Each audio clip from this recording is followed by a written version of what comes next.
तो हम कहाँ थे दोस्तों? सॉरी, एक्चुअली संगम गए थे बच्चे लोग घूमने के लिए, और फ़ोन चोरी हो गया कहीं, मतलब गुम हो गया, इसी वजह से कॉल आ गया, बीच में वीडियो हमारा डिस्कनेक्ट हो गया। अच्छा, कोई बात नहीं, हम कहाँ थे हम बताते हैं आपको। तो देखिए, सबसे पहले हम बात ये कर रहे थे आपको कि जो हमारा किसी भी चीज़ का जो डिफिनीशन बनाएंगे, तो उसके लिए हमें उसका कंप्लीट मीनिंग हमें अच्छे से पता होना चाहिए। और देखिए, ज्योग्राफी को मेरा मानना है कि मैं फादर ऑफ ऑल सब्जेक्ट्स बोलता हूँ इसको, क्योंकि मैं किसी भी सब्जेक्ट को पढ़ता हूँ ना, तो मुझे ऐसा फील होता है कि काश मुझे ज्योग्राफी पता होती तो मैं इस सब्जेक्ट को बहुत अच्छे से समझ पाता। उसका रीज़न भी मैं आपको बता दिया। और नेक्स्ट चीज़ मैं आपको बता दूं कि यू नो अबाउट मैप, इसका मतलब होता है कि अगर आप ज्योग्राफी पढ़ते हैं तो मैप के बिना तो आपका पॉसिबल ही नहीं है। आप जब भी गूगल यूज़ करते हैं तो वहाँ भी गूगल मैप का यूज़ करते हैं, आप घर अपने मार्केट से घर जाते हैं वहाँ भी आप मैप का यूज़ करते हैं। आप अंदाज़ा एक तरह का लगाते हैं कि हम किस डायरेक्शन से जा सकते हैं। तो मैप के बारे में मैं आपको काफ़ी डिटेल में अच्छे से बताऊंगा आने वाले क्लासेस में, कि मैप कैसे आर्मी यूज़ करती है, कैसे पारामिलिट्री फोर्स मैप का यूज़ करती है, कैसे सैटेलाइट्स है तो सर मैप के लिए भी सैटेलाइट्स का यूज़ कैसे होता है। जो आप फ़ोन यूज़ करते हैं तो उस फ़ोन में जो आप मैपिंग का यूज़ करते हैं गूगल मैप का, उसके लिए कितना सैटेलाइट का यूज होता है। काफ़ी सारी इंटरेस्टिंग इंटरेस्टिंग बातें आप समझेंगे, है कि नहीं? तो देखिए, और मैं आपको बता दूं, चलिए हम यहीं से देखिए, हमारा चैनल का नाम ही है अवेयरनेस बाय शिवा, ABS। और हम चाहते हैं बेसिक से शुरू किया जाए, और हमने बोला कि आप NCERT से शुरू किया जाए। तो चलिए हम समझते हैं सबसे पहले कि NCERT ही होती क्या है। तो देखिए, सबसे पहले मैं आपको कलर चेंज कर लेता हूँ। सबसे पहले देखिए, NCERT, what is NCERT? NCERT का पूरा नाम होता है national council of education research and training. It is an organization that prepares school books and improve education in India.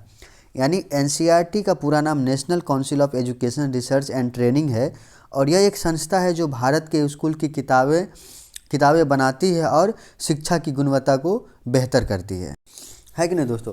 तो NCERT बुक तो हमारे पास बहुत अच्छा अच्छा है, इसीलिए हम जितने भी कंपटीशन का तैयारी बच्चे करते हैं वो NCERT पढ़ते हैं। लेकिन कहीं ना कहीं इस बात का हमें ज़रूर दुख होता है कि अगर NCERT हमें बचपन में अच्छे से पढ़ाया गया होता हमारे स्कूल में, तो शायद इसकी आज आवश्यकता नहीं पड़ती। जब आप NCERT खोलेंगे तो उसमें आपको बहुत सारे प्रियम्बल भी आपको दिखेंगे वहाँ पे, जो कि स्कूल में स्किप कर दिया जाता है, उसका मतलब नहीं बताया जाता है बच्चे को। शायद इसीलिए बच्चे को अवेयरनेस की कमी है। हमारा देश इसीलिए आज हमारा इतना पीछे जा चुका है, क्योंकि हम रट्टा मार मार के आगे आए हैं। एक्चुअली हम अपने देश के प्रॉब्लम को समझ ही नहीं पाए हैं, हमारे देश को कैसे यूथ की आवश्यकता है, भविष्य हमारा किस ओर जा रहा है। तो मतलब NCERT का डिज़ाइन जो है काफ़ी मुझे बहुत अच्छे से समझ में आता है। दोस्तों, मैं कितना भी अच्छा आपको PPT बना के दे दूँ, कितना भी अच्छा मैं कंटेंट लिख के दूँ, लेकिन प्लीज़ एक बार NCERT बुक्स, अगर आपका हिंदी मीडियम है तो हिंदी में, इंग्लिश मीडियम है तो इंग्लिश में।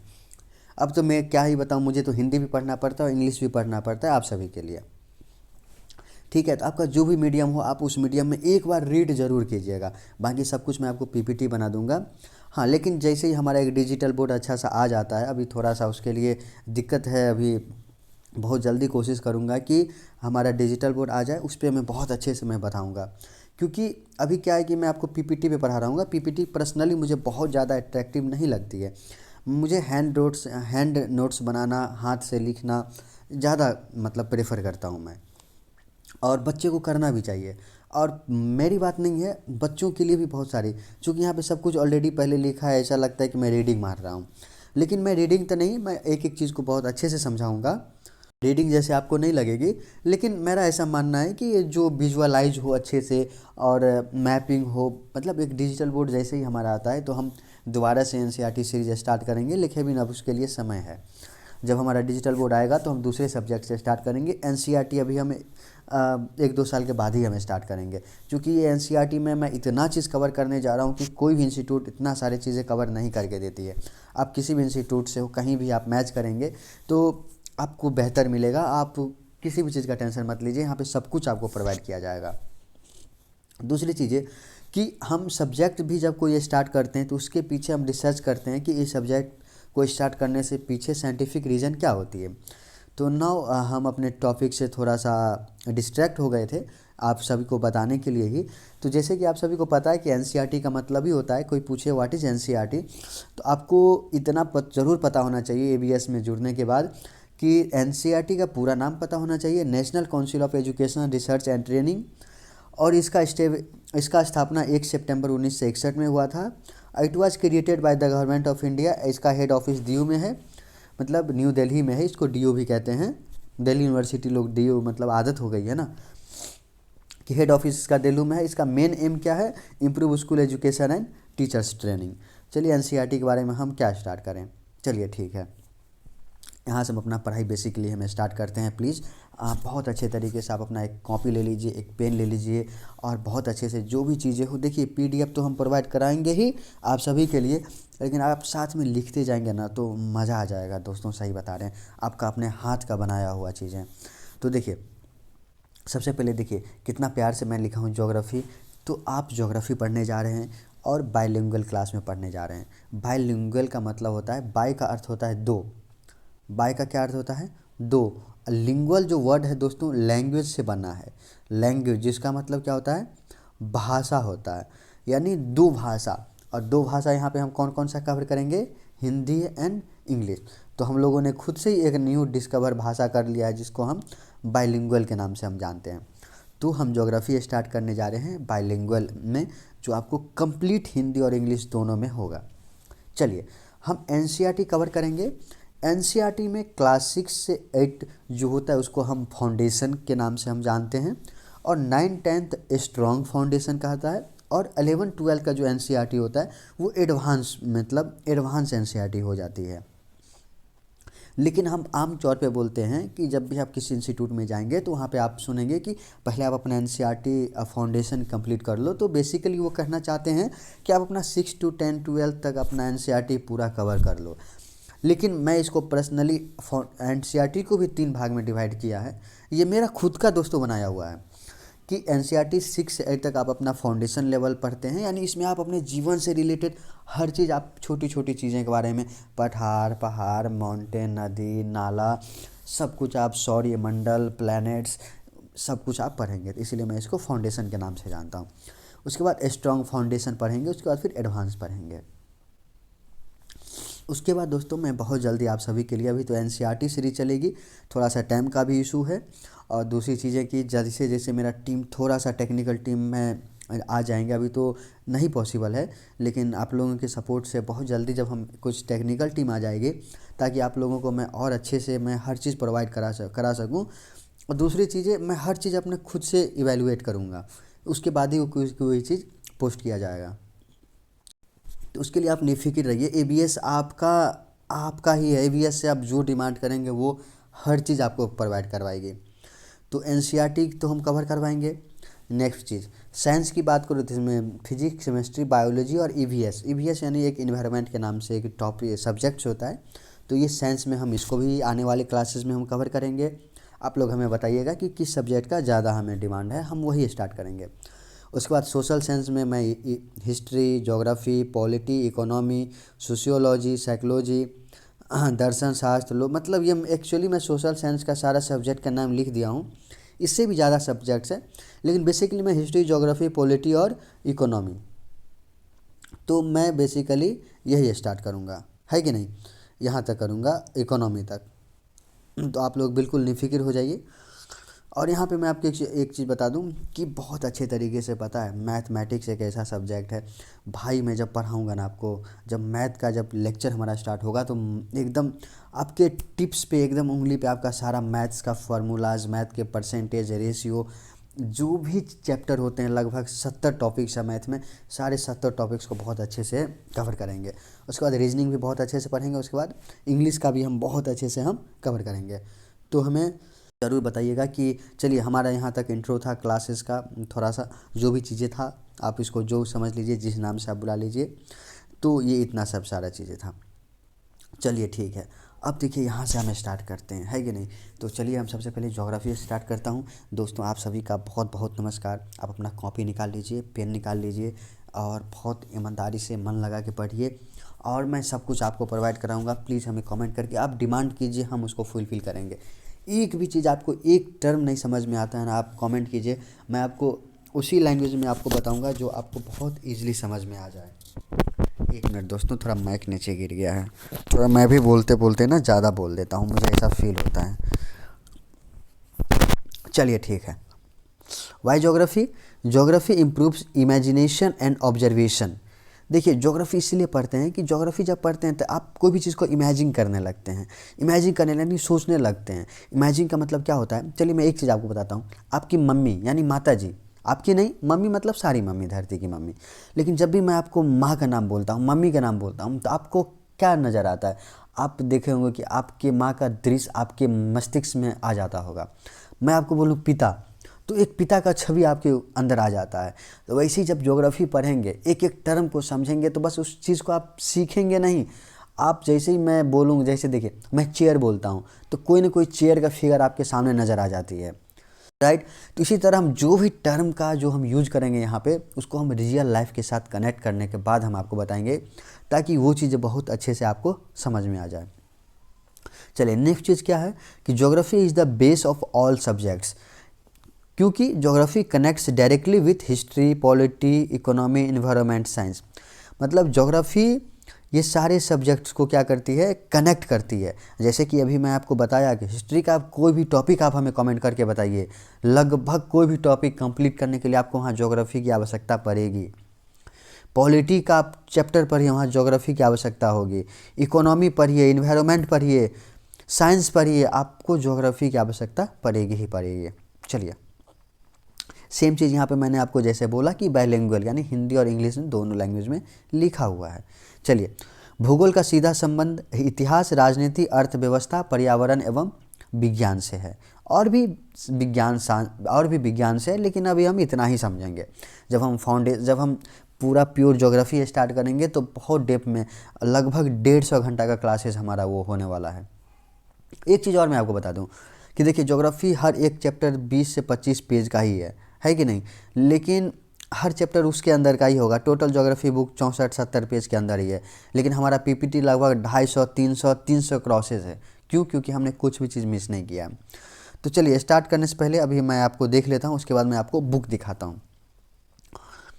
देखिए history without geography is complete. मैंने आपको बताया ना कि हिस्ट्री जो है ज्योग्राफी के बिना इनकम्प्लीट है। If we study kings we must know where they lived, fought and expanded. अगर हम इतिहास में किसी राजा के बारे में पढ़ते हैं तो हमें ज़रूर पता होना चाहिए कि वो राजा कहाँ के हैं, वो राजा किस किस से लड़े, वो राजा अपने राज को कैसे विस्तार किए। अब विस्तार करने के पीछे ज्योग्राफी का बहुत बड़ा योगदान होता है, आप पढ़ेंगे बाद में। Polity is built on geography. जैसे आप स्टेट बाउंड्री पढ़ेंगे, कैपिटल्स पढ़ेंगे, नदी, पॉल्यूशंस, सब कुछ ज्योग्राफी से ही है। Economy depend on geography, agriculture, minerals, industries, trade, सब क्या है, ज्योग्राफी के ऊपर ही तो है। ही सेड, कार्च लीटर का एक लाइन है, एक वाक्य है जो आपको पता होना चाहिए कि geography explains human and nature relationship, यानी प्राकृतिक और इंसान का जो सबसे अच्छा रिश्ता है उसको ही हम ज्योग्राफी हम कहते हैं। ज्योग्राफी एक्सप्लेन करता है। तो एक लाइन आपको ये ज़रूर पता होना चाहिए कि geography explains human and nature relationship, हमारा इंसान और नेचर कैसे। देखिए अभी ठंडी का मौसम है, अभी जनवरी की आज 3 तारीख है। देखिए आज हमें ठंडा महसूस हो रहा है, और ठंडा महसूस हो रहा है ये प्राकृतिक है कि नहीं। और वो हम इंसान हैं, हम दोनों को क्या कर रहे हैं, कनेक्ट कर रहे हैं, और सब सारा चीज़ का है, टेम्परेचर का खेल है। आगे मैं आपको बताता हूँ। तो जैसे देखिए अब देखिए इस चैप्टर में आप क्या पढ़ेंगे। सबसे पहले आपको हिंदी और इंग्लिश का मैं बुक्स का दर्शन कराता हूँ, उसके बाद हम चैप्टर को मूव ऑन करते हैं। तो देखिए ये आपका प्यारा सा सब्जेक्ट है, द अर्थ आवर हैबिटेट, मतलब पृथ्वी हमारा धरती जिस पे हम हैबिटेट करते हैं। हैबिटेट का मतलब क्या होता है, जहाँ पे हम रहते हैं। The place where we lived, जहाँ पे हम अभी निवास कर रहे हैं, वो हमारा क्या है, वो हमारा हैबिटेट है। और पहला चैप्टर क्या है हमारा, the earth in the solar system, हमारा पृथ्वी, जिस पृथ्वी पे हम रहते हैं। आप सोचिए कि जो एनसीईआरटी डिज़ाइन करने वाले हैं वो कितने प्यार से हमारे एनसीईआरटी को डिज़ाइन किए होंगे कि हम जिस अर्थ पे रहते हैं हम सबसे पहले उस पृथ्वी के बारे में ही पढ़ते हैं। उसके बाद हम लैटिट्यूड लॉन्गिट्यूड के बारे में यानी ग्लोब के बारे में पढ़ते हैं। उसके बाद मोशन ऑफ द अर्थ यानी पृथ्वी की गतियाँ। जब मैं तो पहले पढ़ता था ना, जब मैं ज्योग्राफी तो मुझे आते ही नहीं थे बिल्कुल, तो मैं सोचता था है पृथ्वी घूमती भी है क्या। पृथ्वी यानी बंदरगाह का मतलब भी हमें लगता था कि बंदरगाह का मतलब होता है कि बहुत ज़्यादा वहाँ पे बंदर हुआ करते हैं। अब मैं क्या ही बताऊँ आपको। Major domains of the earth our country India appendix 2 दिए हुए हैं। तो हमारा देखिए ये हमारा पहला चैप्टर है क्लास 6 ज्योग्राफी बुक्स। तो सबसे पहले चलिए हम आपको आपका बुक्स दिखाते हैं।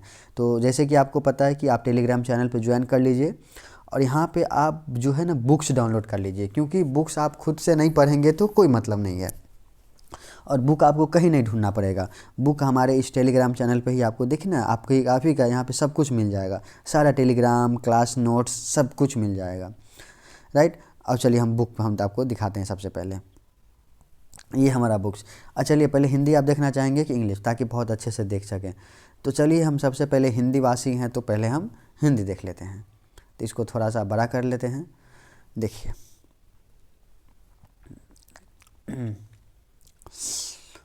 देखिए ये हमारा है, यही मैं आपको बता रहा था कि भारत की जो संविधान है, तो ये जो संविधान आप पढ़ रहे हैं ना, मैं इसी का चर्चा मैं कर रहा था। वो इस पे मैं एक पेन ले लेता ताकि आपको बताने में ज़्यादा आसानी हो। तो 1 मिनट में पेन ले लेता हूँ। तो देखिए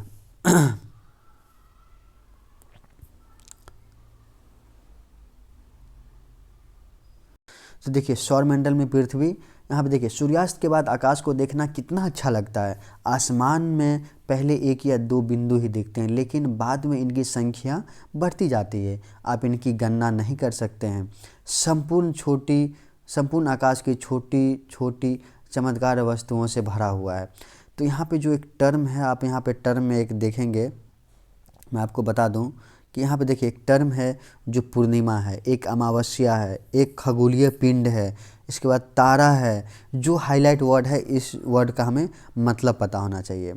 उसके बाद फिर जैसे आप देखेंगे कि बच्ची प्यारी सी है जो आकाश की ओर देख रही है, तो आप यहाँ पे देखेंगे कि ये ध्रुव तारा क्या होता है, संकेतक तारे क्या होते हैं, उत्तर दिशा, पूर्व, पश्चिम, यानी आप डायरेक्शन के बारे में पढ़ेंगे। अर्सा मेजर, बिग बियर, नक्षत्र मंडल, ये जितने टर्म है ना, एक एक टर्म को हम बहुत अच्छे से जो हमारा चैप्टर है उसमें हम एक्सप्लेन किए हैं। और साथ ही साथ जैसे कुछ रोचक तथ्य है, तो ये रोचक तथ्य जो आप यहाँ पे देख रहे हैं, ये हमें बहुत अच्छा लगता है कि जब भी एनसीईआरटी पढ़ते हैं तो इस चीज़ को ज़रूर बच्चे लोग या टीचर कहीं ना कहीं डायरेक्टली चाह के ना चाहते हुए भी मिस हो जाता है। तो इसको आप लोग ज़रूर पढ़िएगा, ये बहुत ही रोचक तथ्य होते हैं, इसको आप पढ़िएगा।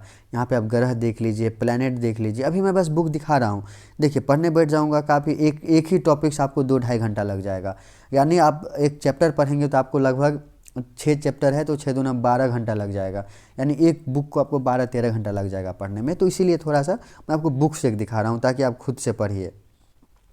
यहाँ पे देखिए फिर सौरमंडल, सूर्य, ग्रह, यहाँ पे ज्योग्राफी का मतलब दिखा गया है, मतलब सब कुछ यहाँ पे देखेंगे। ये आपका बुक्स है तो इसको आप लोग प्लीज़ ज़रूर पढ़िएगा।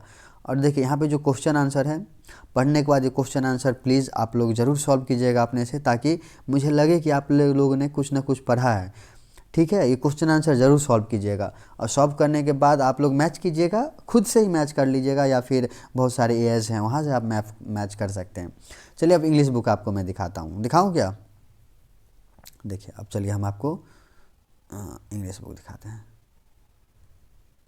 तो देखिए ये हमारा इंग्लिश बुक है, the earth in the solar system. और यहाँ पे भी आपको फुल नाइट्स, न्यू मून, जो highlights body, celestial body, stars, जितने भी सारी चीज़ें देख रहे हैं आप, सबका डिफिनीसन हमने बहुत अच्छे से किया है।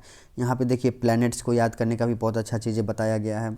और जो यहाँ पे देख रहे हैं ना छोटा चीज़ें, मैं सबको क्रॉप कर के मैं आपको पीपीटी में डाल दिया हूँ, आप बिल्कुल टेंशन मत लीजिए। मैं आपको बताया ना कि सब कुछ आपको वहाँ पे मतलब कवर किया गया है, आप बिल्कुल भी टेंशन मत लीजिए, राइट। पूरा चैप्टर को हमने बहुत डिटेल में बहुत अच्छे से कवर किया है। और मैं देखिए यहाँ पे, do you know light travels at the speed of 3 lakh kilometre per second, even with this speed the light of the sun takes about the 8 minute to reach the earth. ये कहना चाह रही है कि एक light travel at the speed, यानी light जो travel करता है 1 सेकेंड में, मतलब आप समझ रहे हैं 1 सेकंड में 3 लाख किलोमीटर पार कर जाती है, और उसके बावजूद भी सूरज हमारे पृथ्वी पर आने में 8 मिनट 20 सेकंड का समय लगा देती है। तो ये छोटा सा कार्टून में एक छोटा सा फैक्ट दिया हुआ है। तो ये सब चीज़ हमें ज़रूर पता होना चाहिए। तो चलिए, ये बुक आप लोग ज़रूर आप लोग पढ़िएगा, खुद से पढ़िएगा, और इसका जो है क्वेश्चन आंसर भी आप लोगों को, ये जितने भी क्वेश्चन आंसर देख रहे हैं ये आपको खुद से ही बनाना है, ठीक है। तो ये हमारा हिंदी दिखा दिए आपको, और इंग्लिश बुक्स भी दिखा दी हैं। तो चलिए, अगर आप बोलेंगे तो मैं आपको, चलिए अब हम अपने पीपीटी पे चलते हैं, चलें। तो हमारा पीपीटी ये रहा, राइट। चलिए ठीक है, वेरी गुड।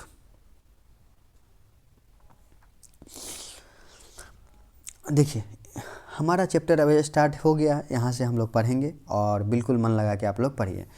चैप्टर का नाम है the earth in the solar system, यानी जो पहला चैप्टर है उस पहला चैप्टर का हमारा क्या नाम है, the earth in the solar system.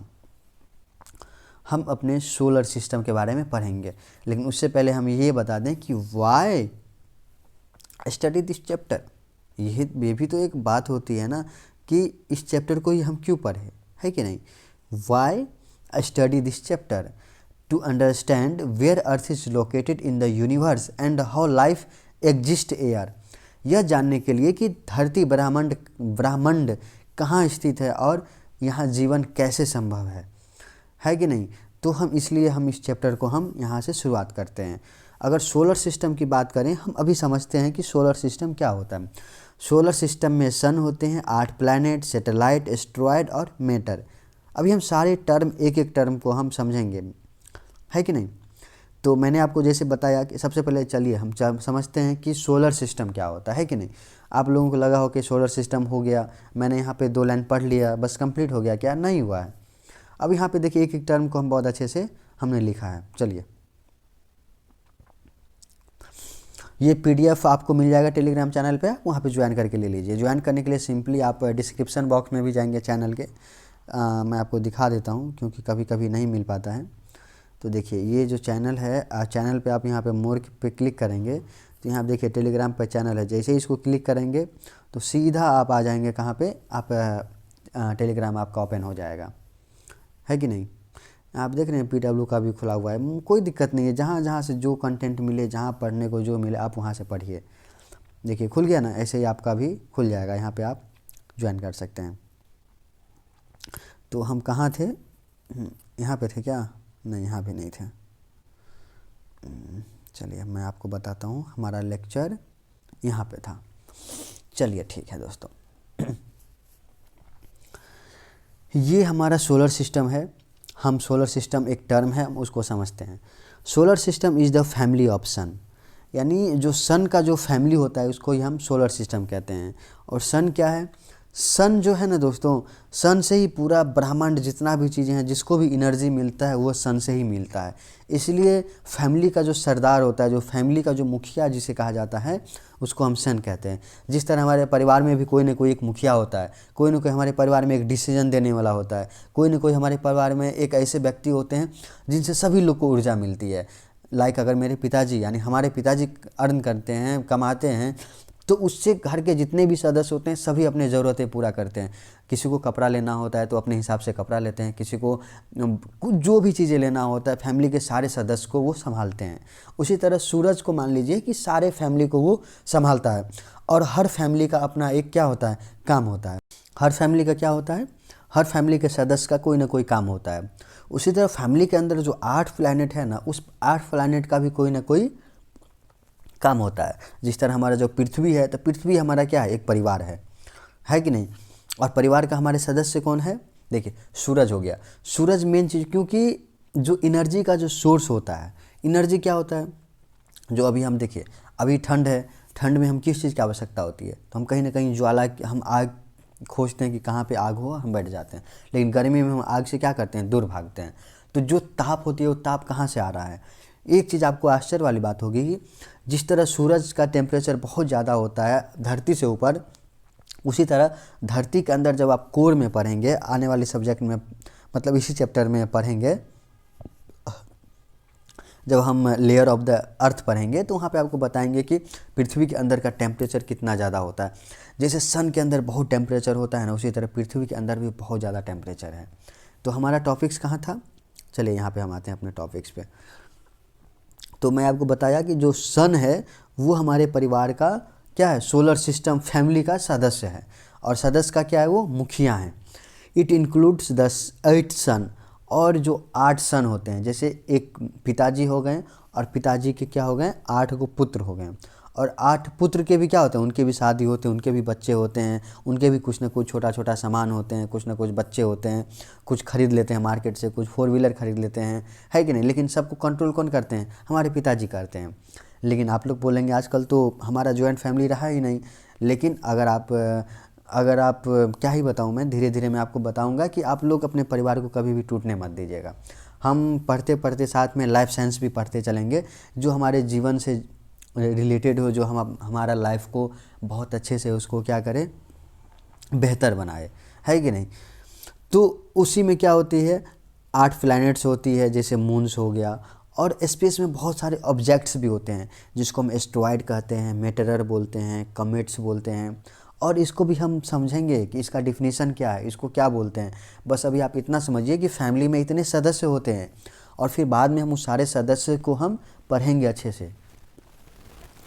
अच्छा चलिए, ज़्यादा रफ हो गया क्या, चले हम इसको हम ये साफ़ कर दे रहे हैं, लेकिन आपको जो मिलेगा तो वो एकदम क्लीन मिलेगा। तो ये हो गया। अब फैमिली के एक एक सदस्य के बारे में हम पढ़ेंगे, अगर आपको दिक्कत ना हो तो। All of this objects revolve around the sun due to strong gravity. जिस तरह हम कितना भी लड़ झगड़ लें, कितना भी कुछ कर लें, हम अपने परिवार के इर्द गिर्द ही रहते हैं कि नहीं रहते हैं। उसी तरह ये यहाँ पे कहा गया है कि जो परिसन है, सन का जो सदस्य है 8 planets, moon, asteroid, meteoroid, meteors, comets, बहुत सारा चीज़ें हैं, आप पढ़ेंगे। तो वो सब सारा क्या करते हैं, सन के चारों ओर क्या करते हैं, घूमते रहते हैं। जैसे ये सन है तो चारों ओर क्या करते हैं, ऐसे घूमते रहते हैं। इससे बाहर ये लोग कहीं नहीं जाते हैं। लेकिन कुछ कुछ सदस्य यहाँ पे टूट के भी नीचे आ जाते हैं, तो उसका भी अलग अलग कुछ ना कुछ नाम है, वो आप पढ़ेंगे। और किस लिए चारों ओर घूमते हैं, स्ट्रॉन्ग ग्रेविटी के कारण, मतलब ग्रेविटी के कारण। अब देखिए, अब एक वर्ड यहाँ पे आप जो है ना, ग्रेविटी किसको कहते हैं, ये एक बहुत बड़ा टॉपिक्स है। जो आप ज्योग्राफी ये फिजिक्स पढ़ेंगे तो फिजिक्स में ग्रेविटी का एक बहुत बड़ा चैप्टर ही है ग्रेविटी का। अभी आप इतना समझ लीजिए, ग्रेविटी का मतलब होता है जो मैग्नेट आप देखे हैं, मैग्नेट जो कोई भी चीज़ अपने ऊपर आकर्षित करे, जो आपको अपने ओर खींचे, उसको ही हम ग्रेविटी कहते हैं। जैसे सुंदर चीज़ों को देख के हम आकर्षित होने लगते हैं, है कि नहीं।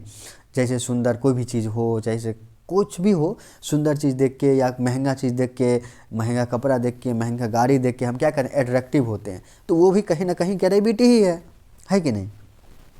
तो उसी तरह हमारी पृथ्वी के अंदर भी ग्रेविटी है कि कोई भी, जैसे ये हमारा पृथ्वी है, लेकिन कोई भी चीज़ अगर हम ऊपर फेंकते हैं तो वो वापस हमारा क्या होता है, पृथ्वी नीचे के ऊपर आ जाता है। तो नीचे आने का जो प्रक्रिया होता है, जो नीचे आती है, इस प्रोसेस की, क्योंकि एक ये भी तो क्वेश्चन है ना कि अगर देखिए, अगर ये हमारा पृथ्वी है, यहाँ पे अगर हम कोई भी सामान, अगर ऑब्जेक्ट कोई भी सामान ऊपर फेंकते हैं, अगर कोई भी सामान ऊपर फेंकते हैं तो ये ऊपर ही क्यों नहीं रह जाता, ये वापस क्या करता है, नीचे धरती पे ही आ जाता है। ठीक है, आ जाता है कि नहीं। तो नीचे जो आ जाता है, मैं यहाँ पे एक ये कलर ले लेता हूँ, तो ये जो नीचे आ जाता है, तो इसी प्रोसेस को हम क्या कहते हैं, ग्रेविटी करते हैं, जिस वजह से वो आता है। और ये एक बहुत बड़ा वजह है ग्रेविटी। अभी तक इस पर रिसर्च ही चल रहा है कि ग्रेविटी एक्चुअल में क्या है, पूर्ण तरीके से इसको अभी नहीं समझ पाए हैं। ग्रेविटी, अब आप इतना समझ लीजिए, किसी भी चीज़ को क्या होता है, ये प्रोसेस जो होता है ऊपर फेंकना और अपने ऊपर आकर्षित करना, वो ग्रेविटी होता है, राइट। सोलर सिस्टम, जैसे कि अभी आपको बताएं कि सोलर सिस्टम का मतलब होता है कि सन्स फैमिली, यानी सन का परिवार। चलिए, सौरमंडल क्या है, हिंदी में भी है, सूर्य और उसके चारों ओर परिक्रमा करने वाले सभी ग्रह, उपग्रह, क्षुद्र ग्रह, धूमकेतु आदि का समूह सौरमंडल कहलाता है। कोई दिक्कत, ये डिफिनेशन आप लोग अपने कॉपी में नोट डाउन कर लीजिए। अब जैसे कि मैं आपको बताया, अब सोलर सिस्टम समझ में आ गया एक टर्म। सोलर सिस्टम क्या होता है, सोलर सिस्टम का मतलब होता है फैमिली ऑफ द सन, यानी सन के परिवार को ही हम क्या कहते हैं, सोलर सिस्टम कहते हैं। और इस परिवार में बहुत सारे प्लैनेट्स हैं, बहुत सारे एस्ट्रॉयड हैं, मेटर हैं, कॉमेट्स हैं। कोई दिक्कत। देखिए, वर्ड यहाँ पे समझिए, सोलर का अर्थ क्या होता है कि नहीं। जो हमारा सोलर है, सोलर देखिए, सोलर और सिस्टम दो वर्ड है कि नहीं। तो सोलर का मतलब होता है रिलेटेड टू सन, यानी जो सन से रिलेटेड हो उसको ही हम क्या कहते हैं, सोलर कहते हैं। और सिस्टम का मतलब क्या था, एक कंप्लीट ऑर्गेनाइज ग्रुप, यानी कि एक ऐसा ग्रुप जो कंप्लीट ऑर्गेनाइज यानी अच्छे तरीके से क्रमबद्ध तरीके से रखा हुआ है, एकदम बहुत अच्छे से, जैसे कि किसी भी वस्तु को, किसी चीज़ को हम दुकान में बहुत अच्छे से हम सजा के रखे हों, उसको ही हम सिस्टम कहते हैं, है कि नहीं। सन का मतलब क्या होता है, सोलर, सोलर का मतलब क्या होता है, सन, यानी दोनों रेसिप्रोकल हैं एक दूसरे के। ठीक है दोस्तों, देखिए यहाँ पे एक वर्ड मैंने लिखा है, बहुत अच्छे से लिखा है। मुझे थोड़ा जब कंटेंट बना रहे थे तो मुझे लगा कि अचानक कभी कभी नहीं होता है, कुछ अच्छी बातें आ जाती है। तो देखिए, just like a mother keeps the whole family together, the sun keeps the entire solar system together. यानी जिस तरह हमारे माता पिता पूरे घर को संभालते हैं, वैसे भी सूर्य जो है हमारे पूरे परिवार को, पूरे सौर मंडल को क्या करता है, संभालता है। सन को क्या कहते हैं, सन को the head of the family कहते हैं। A big star that gives heat and lights to all planet. एक ऐसा विशाल तारा, यानी तारा तो है लेकिन ये बहुत विशाल है, और ये इतना विशाल है कि ये सभी को क्या कहता है, एनर्जी देता है। ठीक है, विदाउट सन नो लाइफ, है कि नहीं। और देखिए, अगर एक परिवार है, माता पिता अगर सन है तो उनके बच्चे क्या हैं, प्लैनेट्स हैं, आपको भी बताएं हम। तो उसी तरह यहाँ पे एक ट्रिक है, विदाउट सन नो लाइफ। आप बताइए, अगर सन नहीं रहेगा तो हमारा लाइफ ही एग्जिस्ट नहीं करेगा। ये जो आप सूरज देख रहे हैं, इसके बिना लाइफ एग्जिस्ट करेगा, आप एक बार सोच के बताइए। अगर सूरज नहीं रहेगा तो पूरा पृथ्वी बर्फ़ जैसे जम जाएगी, है कि नहीं, और इस बर्फ़ पे रहना बहुत मुश्किल हो जाएगा। और भी बहुत सारे कारण हैं। अब क्या, एक ऑलरेडी इतना लेट हो गया, डीप में मेरा जाने का बहुत ही ख़राब आदत कुछ ये है कि हम बात करते करते बहुत अंदर तक जाते रहते हैं, ताकि बच्चों को मज़ा आते रहे, क्लास भी लंबा चलते रहे और आप लोगों को कंसेप्ट भी धीरे धीरे सीखते जाइए। ठीक है, प्लैनेट का मतलब क्या होता है, सन्स चिल्ड्रन, यानी जो सन का जो बच्चे होते हैं ना, उसको ही हम प्लैनेट कहते हैं। एक तरह से मैं आपको समझाने के लिए मैं ये टर्म लिखा हूँ। चलिए, राउंड ऑब्जेक्ट्स दैट रिजॉल्व around the suns and do not have their own lights. वे गोल पिंड जो सूर्य की परिक्रमा करते हैं, उनकी खुद की रोशनी नहीं होती है। अच्छा, कोई किसी के पीछे क्यों जाएगा भाई, बहुत बड़ा सवाल है ना। कोई किसी के पीछे क्यों जाएगा, बिना रीज़न का तो कोई जाएगा नहीं, है कि नहीं। तो सारा जो प्लैनेट जो होते हैं वो सन के चारों ओर क्या करते हैं, रिवॉल्व करते हैं, यानी परिक्रमा करते हैं। भाई फ्री में तो करेगा नहीं, उसको कुछ ना कुछ चाहिए। तो उसको क्या चाहिए, लाइट चाहिए, एनर्जी चाहिए। तो बिना वजह का देखो, जब प्लैनेट अगर सन के चारों ओर नहीं घूम पाते हैं तो बिना वजह का आज के समय में कौन आपके साथ रहेगा, कोई रहेगा, बिल्कुल नहीं रहेगा। रहेगा तो बताइए। एक मिनट दोस्तों, अच्छा प्लीज़ हमें एक चीज़ बताइएगा, हमें ऐसा फील हो रहा है ना कि वीडियो जो है एक चैप्टर बहुत लंबा जा रहा है, तो कहीं आपको बोरिंग फील तो नहीं हो रहा है, या फिर किसी और तरीके से आप पढ़ना चाहते हैं तो प्लीज़ हमें ज़रूर बताइएगा। हम तो चाहते हैं कि सब कुछ कंप्लीट कराया जाए अच्छे से, मजाक मस्ती में, ताकि आप थोड़ा स्पीड में भी करके आप देख लें। 1.5x पे देख लीजिए, 1.25x पे देख लीजिए। प्लीज़ हमें ज़रूर बताइएगा कि कहीं कुछ अगर मिस्टेक अगर हो या पढ़ने में, तो हमें ज़रूर बताइएगा। चलिए ठीक है, अब हम देखिए, इतना तो हम बता दिए, सन तो हम पढ़ लिए। सन के अब जो हैं बच्चे हैं, उनके बच्चे के बारे में हम थोड़ा सा पढ़ लेते हैं। देखिए, जो सन हैं उनके बच्चे के नाम चलिए क्या, Mercury, Venus, Earth, Mars, Jupiter, Saturn, Uranus and Neptune. पता है, जब मैं पढ़ता था ना इसको, तो मुझे याद करना बहुत मुश्किल होती थी, मैं कंफ्यूज होता था। मरकरी, वेनस, फिर जुपिटर, फिर सैटर्न, यानी बहुत कन्फ्यूजन होता था। तो पता है, एक ट्रिक था, तो एक ट्रिक के जरिए ना अब मुझे याद हमेशा रहता है। मैं एक सेंटेंस याद कर लिया हूँ, ठीक है। वो सेंटेंस क्या है, my very educated mother just serve us noodles. My very educated mother just serve us noodles. देखिए, एम का मतलब क्या हो गया, मरकरी, वी का मतलब वेनस, ई का मतलब अर्थ, उसके बाद एम का मतलब मार्स, जे का मतलब जुपिटर, एस का मतलब सैटर्न, यू का मतलब यूरेनस और एन का मतलब नेपच्यून। तो अब मुझे याद करना थोड़ा सा आसान लगता है ना। अच्छा, तो अगर आपको कोई पूछे कि पृथ्वी के जो हमारा सोलर सिस्टम है, सोलर सिस्टम के 8 का नाम बताओ, तो हम लोग याद तो करते हैं लेकिन कन्फ्यूजन होता है।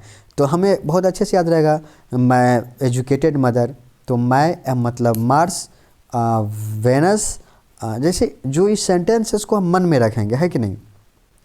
2-4 बार 5 बार 10 बार आप प्रैक्टिस करेंगे ना तो बहुत इजीली याद आ जाएगा। आप किसी को टेक्स्ट कर रहे हो, मैसेज कर रहे हैं, आप कहीं कुछ लिख रहे हैं, 1-2 बार आप लिख लीजिए, आपको याद हो जाएगा ये कि मैं very educated mother just serve us noodles. और भी ट्रिक्स होते हैं लेकिन ट्रिक्स हमें काफ़ी अच्छा लगा, है कि नहीं। अब चलिए ठीक है, अब पता है सोलर सिस्टम अपने आप में इतना डिटेल टॉपिक है, इतना डिटेल टॉपिक है, इसमें लगभग 6 घंटा 7 घंटा नॉर्मल अच्छे से पढ़ाया जा सकता है। लेकिन आपको एनसीईआरटी के अंदर ही रहना है और थोड़ा सा डेप्थ में जाना है, तो उस हिसाब से हमारा कंटेंट बना हुआ है। तो देखिए, ये 8 प्लैनेट का नाम तो आपने याद कर लिया। अब 8 प्लैनेट के बारे में हम थोड़ा थोड़ा एक छोटा छोटा फैक्ट याद कर लेते हैं। अगर सबसे बिगेस्ट के बारे में बात करें, यानी सबसे बिगेस्ट प्लैनेट कौन है, तो हम क्या करेंगे, जुपिटर का नाम लेंगे। सबसे स्मॉलेस्ट प्लैनेट का नाम अगर हमें पता होना चाहिए तो हम क्या बोलेंगे, मरकरी हमारा सबसे छोटा है। अगर अर्थ का ट्विन्स के बारे में बात करें, ट्विन का मतलब क्या होता है, जुड़वा, यानी नहीं होते जुड़वा बहन तुम्हारा कौन है। तो क्या लगता है धरती पर ही सिर्फ बच्चे जुड़वा होते हैं? नहीं, हमारा पृथ्वी का भी एक जुड़वा बहन है, और हमारे पृथ्वी का जुड़वा बहन का क्या नाम है, वेनस। अच्छा, वेनस जो है हमारा पृथ्वी का जुड़वा बहन है। रेड प्लैनेट के नाम से किसको जानते हैं, तो मंगल को हम रेड प्लैनेट्स के नाम से हम जानते हैं। ये आपको ज़रूर पता होना चाहिए। कभी कभी एग्जाम में पूछ लेते हैं कि अर्थ का ट्विंस कौन है, बिगेस्ट स्टार कौन है, बिगेस्ट प्लैनेट कौन है, स्मॉल प्लैनेट्स कौन है, या फिर इसको क्रमबद्ध तरीके से। यहाँ से देखिए 3-4 क्वेश्चन बन रहा है। पहला क्वेश्चन आपको ये फैक्ट आपको याद होना चाहिए कि ब्यूटीफुल रिंग कौन बनाता है, तो सैटर्न। यानी जब सैटर्न के बारे में आप देखेंगे तो एक ब्यूटीफुल बहुत अच्छा ऐसे करके रिंग बनाता है, वो चारों ओर रिंग, तो वो कौन बनाता है, सैटर्न बनाता है। ब्लू प्लैनेट किसे करते हैं, तो हमारा पृथ्वी को, जैसे कि आपको पता ही है कि हम ब्लू प्लैनेट कहते हैं। अब देखिए, अगर आप ये सेंटेंस आप याद रखेंगे तो आपको सजावटी करने में दिक्कत नहीं होगा। कभी कभी 3-4 प्लैनेट का नाम दिया जाएगा और उसको बोलेगा असेंडिंग से डिसेंडिंग और डिसेंडिंग से असेंडिंग की ओर, मतलब उसको क्रमबद्ध तरीके से लगाने के लिए, या तो साइज के तरीके से बोल देगा या तो डिस्टेंस के तरीके से बोल देगा। तो ये बेसिकली ये डिस्टेंस के तरीके से यहाँ पे लिखा हुआ है। तो जो नॉर्मली डिस्टेंस के तरीके से ही पूछते हैं, तो ये जो आपका ट्रिक है, मैं very educated mother just serve us noodles, तो इससे आप बना पाएंगे, राइट। जैसे जुपिटर और अर्थ है, तो दोनों में कौन क्या होगा तो आप बता देंगे आप। चलिए ठीक है, अब एक चीज़ हम पढ़ते हैं आपको, सैटेलाइट क्या होता है। A satellite is an object that revolve around a planet. उपग्रह वह पिंड होता है। देखिए, सैटेलाइट को हिंदी में हम उपग्रह कहते हैं, ये आपको पता है। वह पिंड होता है जो ग्रह के चारों ओर लगाता है। यानी ग्रह का क्या होता है, ग्रह मतलब प्लैनेट, और प्लैनेट के भी चारों ओर जो चक्कर लगाते हैं, एक तो सोलर सिस्टम का चक्कर लगाता है, सन का चक्कर लगाते हैं प्लैनेट, और प्लैनेट का जो चक्कर लगाता है उसको क्या बोलते हैं, सैटेलाइट। मतलब कितना हर कोई एक दूसरे का चक्कर लगा रहा है। देखिए, हमारा सूरज है, सूरज का चक्कर कौन लगा रहा है, ये प्लैनेट, और ये प्लैनेट का भी कोई ना कोई चक्कर लगा रहा है, इसको हम बोलते हैं सैटेलाइट। यानी सब क्या करते हैं, चक्कर लगा रहे हैं, चक्कर पे चक्कर लगा रहे हैं लोग, कोई उसका चक्कर लगा रहा है, कोई उसका चक्कर लगा रहा है। तो देखिए, प्लैनेट क्या है, और सैटेलाइट भी कई तरह के होते हैं, अभी हम आपको बताएंगे। प्लैनेट क्या है, प्लैनेट जो है वो अभी हम बताएं ना आपको, रिवॉल्व अराउंड द सन, यानी सूरज के चारों ओर जो घूमता है उसको हम प्लैनेट कहते हैं, और प्लैनेट के जो चारों ओर घूमता है उसको हम सैटेलाइट कहते हैं। अब ये मत बोलना आप लोग कि सैटेलाइट के चारों ओर कौन घूमता है, ये अभी निकम्मा है, इसके चारों ओर कौन पूछेगा, यही तो इन्फॉर्मेशन हम लोग को देता है। निकम्मा नहीं है, बहुत काम का चीज़ है ये, ठीक है। अब देखिए, सैटेलाइट जो हैं ये भी 2 तरह के होते हैं, राइट। एक होता है नेचुरल सैटेलाइट और एक होता है आर्टिफिशियल सैटेलाइट। आपको मैं बता दूं कि आज हम लोग इंसान इतना आगे चले गए हैं कि हम लोग सैटेलाइट भी आर्टिफिशियल बना के रख दिए हैं, यानी कि हर चीज़ आर्टिफिशियल है ही। अब बताइए, हमारा मानव समाज कहाँ से कहाँ चले गया। जब आप इतिहास पढ़ेंगे तो आप पढ़ेंगे कि करोड़ों वर्ष पहले हम 4 पैर पे चला करते थे, होमो सेपियंस आज हम पहुँच चुके हैं। और हम लोग कहाँ से, हमारा इरेक्टस कैसे था, हमारा सर कैसे था, यानी हम ये भी नहीं पता था कि हम खाना कैसे खाएंगे, कपड़ा कैसे पहनेंगे। और आज मतलब हम आर्टिफिशियल सैटेलाइट बना के हम आगे जा चुके हैं। लेकिन इसके पीछे भी जब हम ज्योग्राफी पढ़ेंगे आने वाले समय में, सस्टेनेबल डेवलपमेंट चैप्टर पढ़ेंगे, तो आपको ये जान के बहुत दुख होगा कि आज हम अपने पृथ्वी को कितना गंदा बना दिए हैं। हम अपने काम से, हम अपने टेक्नोलॉजी के थ्रू, ये हम आगे वाले चैप्टर में हम पढ़ेंगे, फिर हम डिटेल में चले जाएंगे, नहीं तो, है कि नहीं। तो हम ये कहना चाह रहे हैं कि सैटेलाइट दो तरीके का होता है, एक नेचुरल सैटेलाइट, एक आर्टिफिशियल। आर्टिफिशियल का मतलब होता है ऐसे सैटेलाइट जो हम और आप मिल के बनाए हैं। हम और आप का मतलब है कि हम मानव जाति मिल के बनाया है सैटेलाइट, और वो पृथ्वी के चारों ओर घूमता है। और उसी सैटेलाइट से पता चलता है कि जब आप गूगल का मैप यूज़ करेंगे ना, तो आप गूगल के, जैसे मैं आपको दिखाता हूँ, रुक जाइए। यहाँ पे हम देखिए प्रयागराज टू दिल्ली का एक हम देखते हैं मैप, तो यहाँ पे देखते हैं हमें क्या ये दिखाई देता है।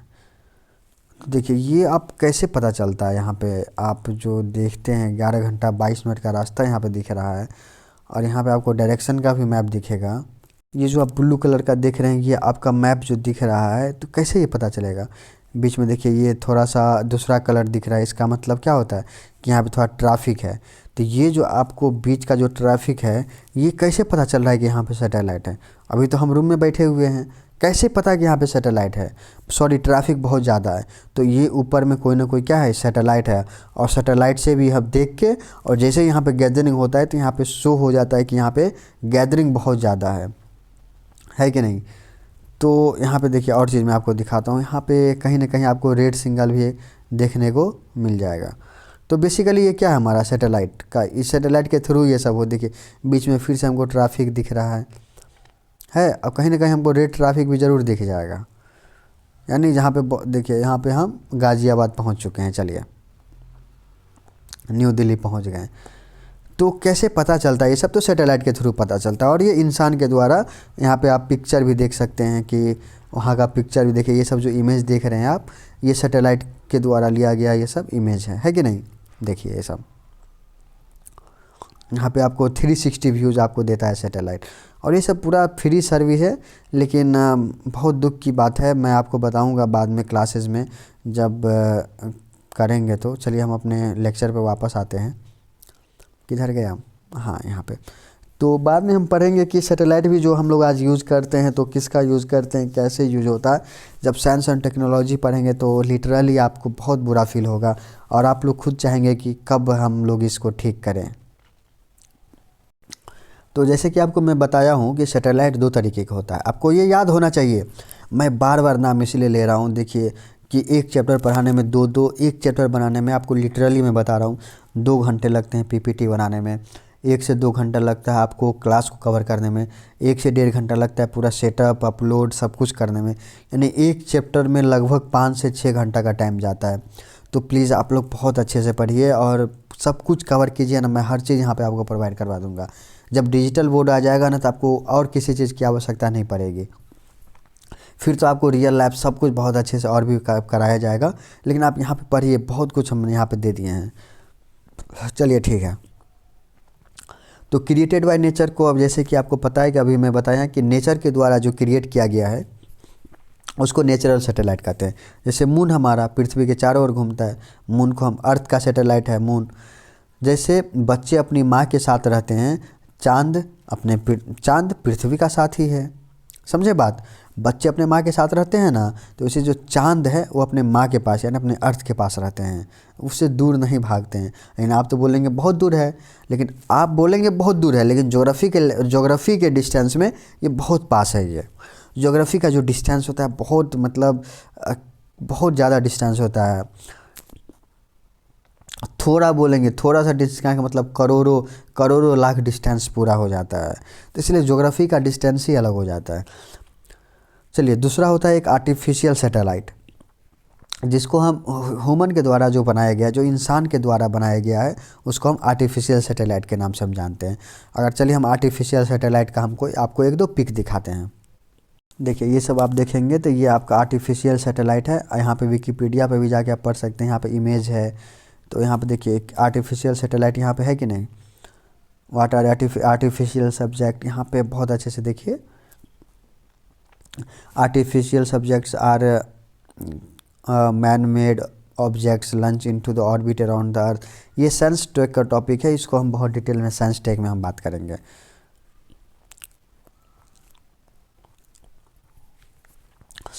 तो देखिए एग्जाम्पल की बात करें तो देखिए ये एग्जाम्पल है, बेसिकली ये एग्जाम्पल नेचुरल सैटेलाइट का है। अर्थ के पास एक सैटेलाइट है जिसका नाम मून है। जुपिटर के पास सबसे ज़्यादा है, 79+ मून्स हैं। और मार्स के बाद 2 मून्स है जिसका नाम फोबोस और डेमिनोस है। ये याद रखिएगा, ये एग्जाम में पूछ लेते हैं, फोबोस और डियोमोस। अब चलिए ऑर्बिट क्या होता है कि नहीं। ऑर्बिट एक टर्म है जिसको समझना आपको बहुत ज़रूरी है। देखिए ऑर्बिट का मतलब क्या होता है, कक्षा। कक्षा का मतलब क्या होता है कि हम किसी एक वर्ग, किसी एक पार्टिकुलर रास्ता में हम चलते हैं और उस रास्ता से हम नहीं भटकते हैं, उसको ही हम क्या कहते हैं, कक्षा। ए फिक्स सर्कुलर और elliptical path which a satellite move around the planet. देखिए सैटेलाइट जो मूव करता है, तो देखिए अर्थ, देखिए मैं आपको अच्छे से बताता हूँ। ये हमारा क्या है, कलर चेंज करके, ये हमारा पृथ्वी है, पृथ्वी है, और ये हमारा सैटेलाइट है। सैटेलाइट चारों ओर क्या करती है, घूमती है। तो ऐसा तो है नहीं कि एक बार इधर चले जाएगी, फिर इधर चले जाएगी इतना दूर, फिर थोड़ा दूर चले जाएगी, ऐसा तो है नहीं। ये किसी न किसी एक पार्टिकुलर फिक्स एक रास्ता पे ही नाचेगी, है कि नहीं। तो ये जो फिक्स रास्ता पे ये जो आप देख रहे हैं ये नाच रही है पार्टिकुलर रास्ते पे, इसको ही हम ऑर्बिट कहते हैं। यानी इससे बाहर नहीं जाना है, ठीक है, आप भी अपने बाउंड्री में रहना है। उसी बाउंड्री को हम क्या कहते हैं, ऑर्बिट कहते हैं। ऑर्बिट को समझने के लिए एक सिंपल एग्जांपल देखिए। अगर मैं रेलवे आपको बताऊं, है ना, ये रेलवे का यहाँ पे देखिए बहुत सारा पटरी है। चलिए मैं आपको एक ये दिखाता हूँ। आप रेलवे का पटरी आप देख रहे हैं, इसको ये हम क्या बोलते हैं, पाथ बोलते हैं। तो देखिए जब यहाँ पे ट्रेन चलती है तो अपना एक फिक्स पाथ पे यहाँ पे चलती है। ऐसा तो है नहीं कि ट्रेन इधर चले जाएगी और इधर चले जाएगी। अगर इधर चले गई तो क्या होगा, एक्सीडेंट हो जाएगा, इधर भी चले जाएगी तो एक्सीडेंट हो जाएगा। तो ये देख सकते हैं कि फिक्स रास्ता है। यहाँ देखिए बहुत सारा पटरी है, लेकिन सारे ट्रेन को पता है कि हमें किस रास्ते पे जाना है कि नहीं। देखिए इस ट्रेन को पता है कि हमें इस रास्ते से जाना है, और इस ट्रेन को पता है कि हमें इस ट्रेन से जाना है। देखिए पटरी यहाँ पे नीचे देखिए, यहाँ पे जो पटरी देख रहे हैं, देखिए ट्रेन जो आ रही है कितना प्यार से अपने लाइन को लेके कवर करके आ रही है। तो ये जो कवर आप देख रहे हैं इसको ही हम क्या कहते हैं, ऑर्बिट बोलते हैं। ये देखिए अपने लाइन पे ही आना। चलिए ऑर्बिट आपको समझ में आ गया, अब क्यों नहीं आएगा,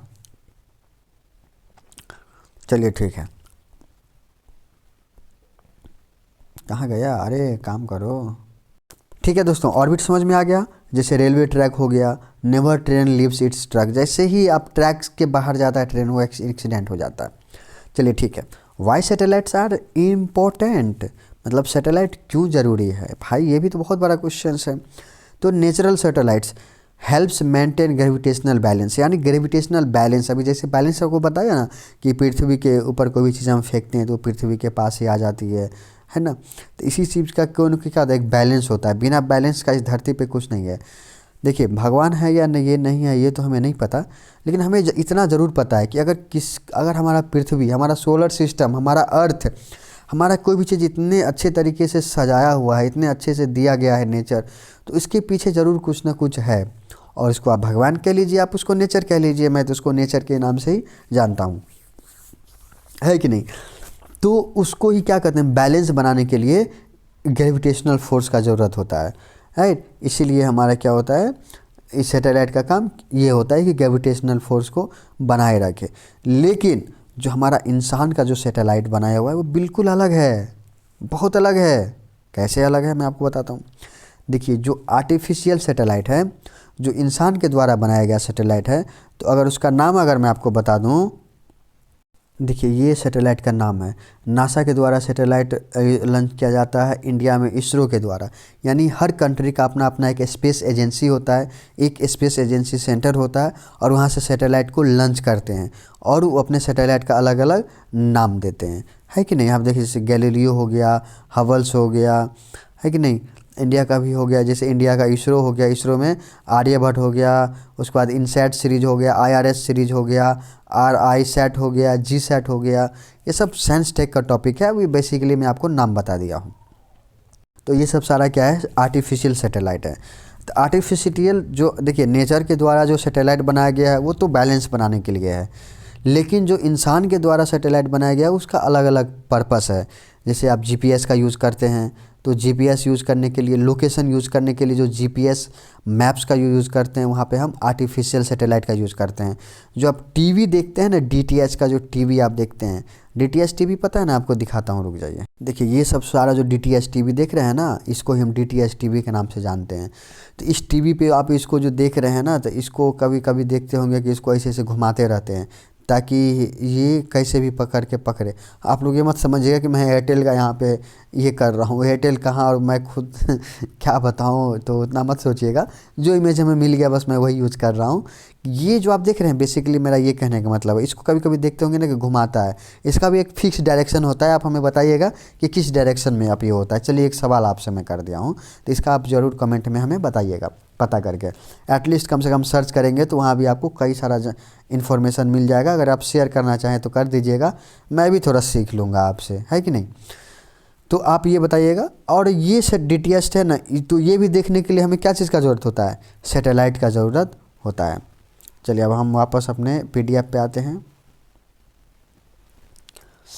उसके बाद वेदर के लिए भी आप कभी भी देखिए, जब भी आप वेदर खोलते हैं, जब मोबाइल में आप खोलते हैं, मैं आपको दिखाऊं क्या, आप बोलेंगे मैं हर चीज़ आपको दिखा ही रहा हूँ, रुकिए दिखाता हूँ।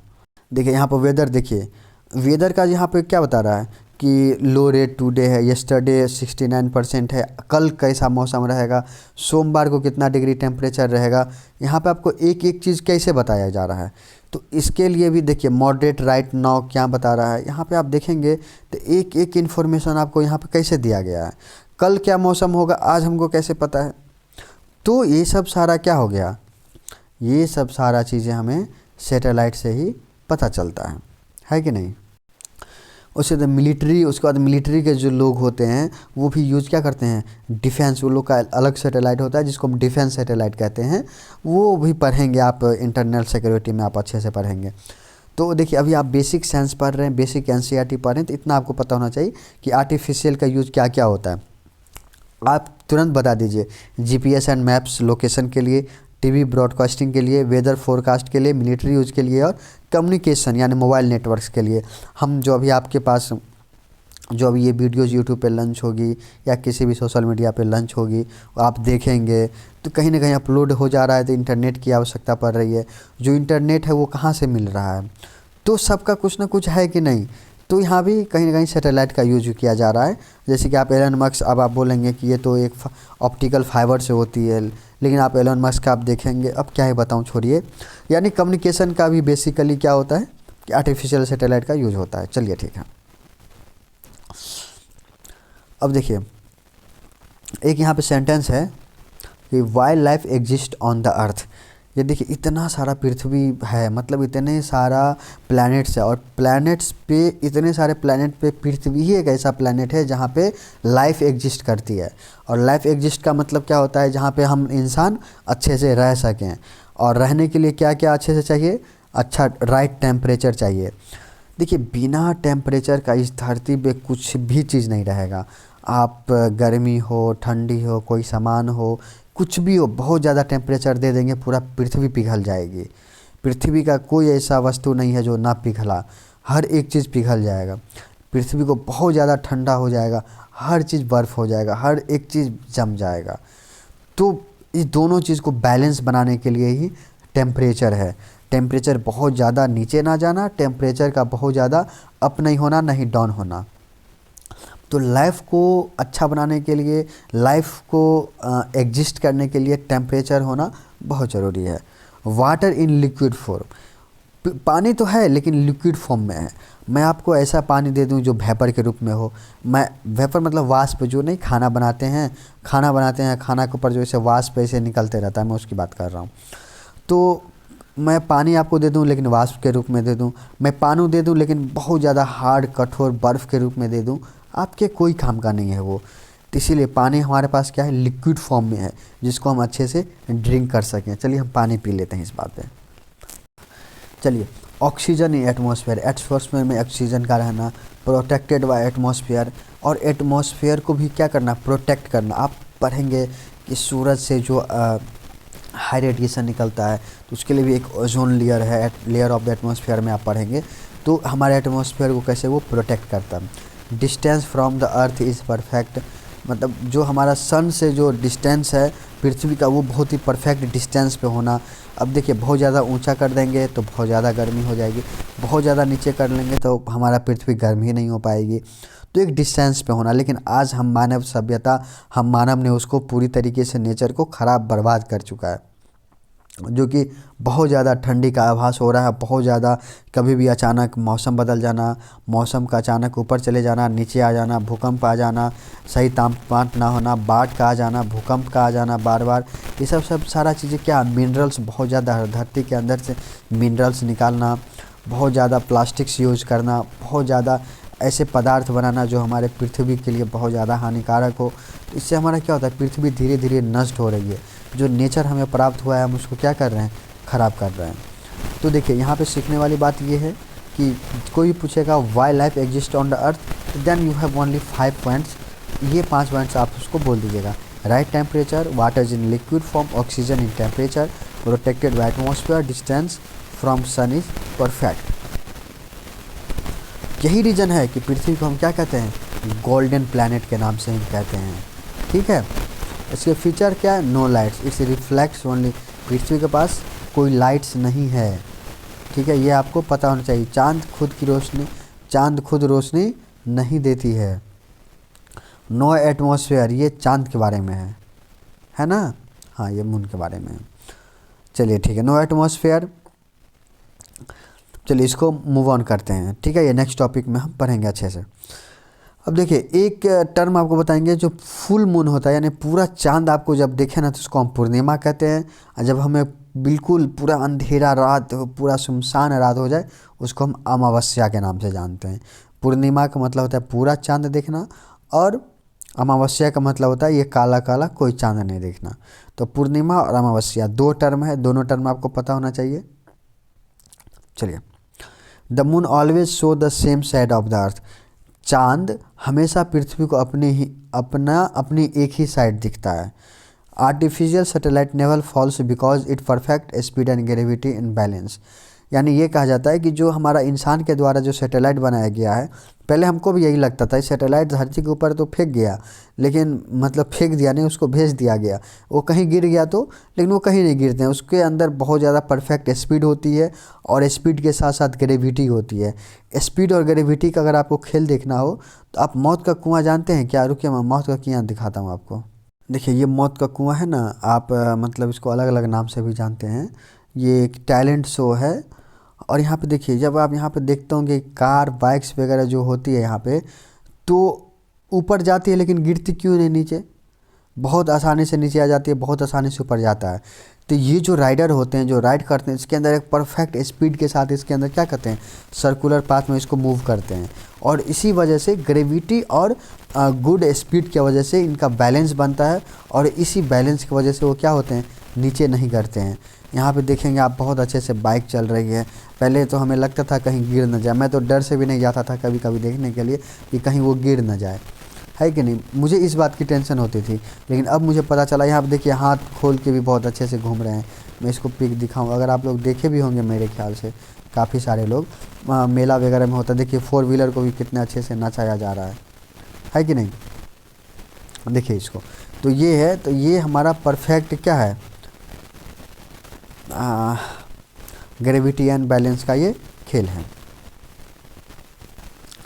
तो ये देख लिए ग्रेविटी और बैलेंस, ग्रेविटी और स्पीड का खेल क्या होता है।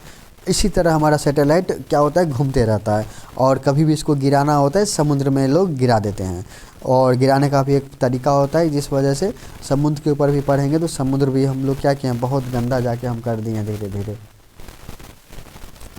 चलिए ठीक है, नेक्स्ट टॉपिक पे आते हैं, नेक्स्ट चीज़ पे। उपग्रह वही है जो हमेशा अपने घर का साथ ना छोड़े। उपग्रह क्या होता है, वही है जो अपने घर का साथ ना छोड़े, जो आपका कभी ना साथ छोड़े, उसी को तो हम उपग्रह कहते हैं। चलिए ठीक है, अब तारे देखते हैं। Stars are huge balls of very hot gases that produce their own heats and lights, यानी they shines brightly in the sky specially at night. यानी जो तारा होता है बहुत बड़े होते हैं, और बहुत ज़्यादा और अत्यधिक गर्म गैसों का गोले होते हैं, जो स्वयं अपनी रोशनी जो अपनी स्वयं की रोशनी और गर्मी पैदा करती है। और रात के समय ये आकाश में क्या होते हैं, दिखते हैं। जब आप एनसीईआरटी बुक पढ़ेंगे, छोटी सी बच्ची आप देखेंगे कि तारे की ओर दिख रही है, वही तारे की बात यहाँ पे हो रही है। तो तारा का कोई डिफिनेशन पूछे तो यहाँ पे सिंपल बोलिएगा, star are huge balls of very hot gases that produce their own heat and lights. और ये भी पढ़ेंगे, स्टार भी सूरज का ही गर्मी लेते हैं, उसके पीछे भी साइंस है, बस अभी आप इतना समझिए एनसीईआरटी में।